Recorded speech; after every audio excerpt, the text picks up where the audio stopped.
Georgia, Georgia, gentle to the ladies all the time.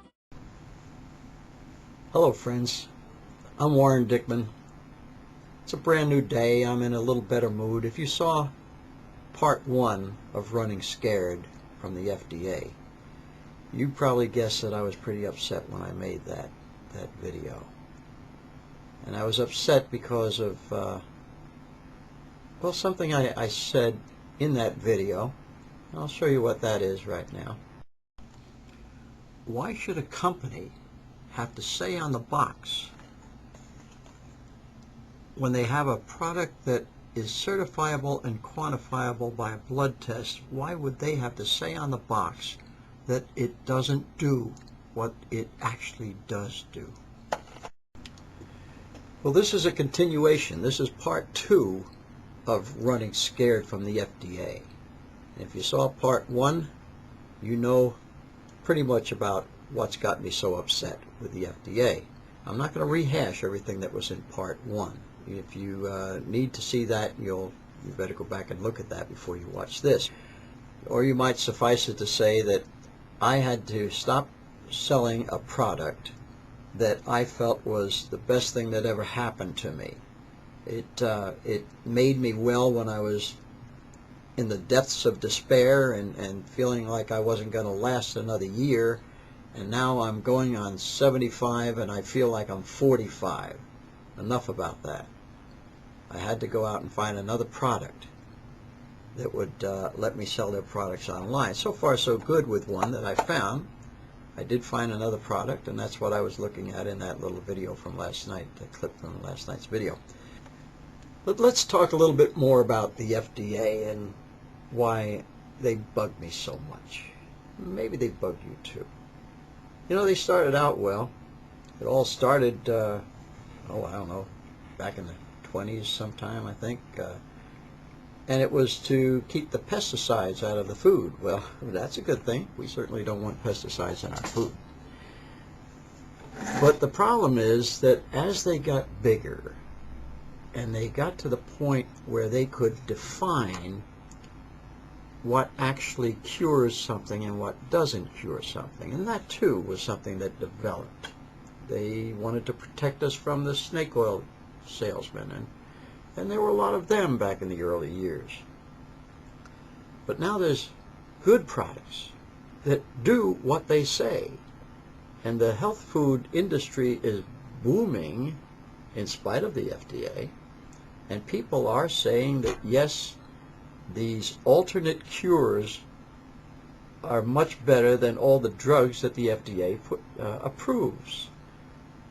I mean, we're talking about the same FDA that approved aspartame. I don't know if you're familiar with that term aspartame, but I know that you know NutraSweet. It's in just about everything that we eat and drink that's sweetened artificially. And did you know how aspartame got approved back in 1981?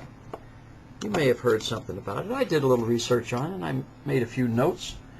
I'll look at these and tell you a little bit about what I found out. Aspartame is now a multi-billion-dollar industry. It was FDA approved in 1981, and it's the most contested product in FDA history. There's 7,000 adverse reactions that have been reported, ranging from dizziness, headaches, seizures, and there's been a striking increase in incidence of malignant brain tumors in the 20 years since aspartame was approved by the FDA. Are we saying that aspartame causes brain tumors or brain cancer? No, we can't say that. We don't know that. And we don't know that because there's been no testing done on it to prove that.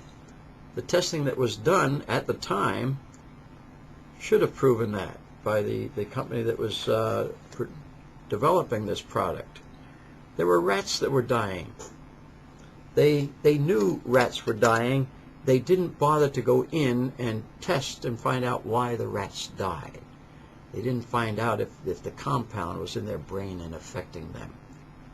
But so we can't say for sure, but testing needs to be done. That's the whole point.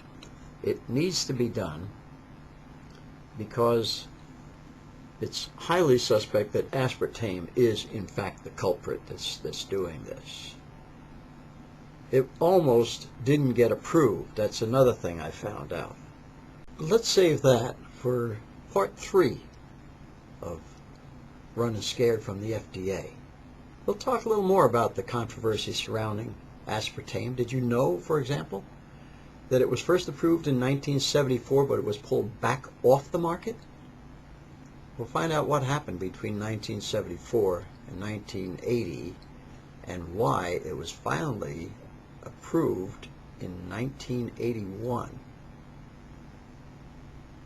In the meantime, though, I'm Warren Dickman.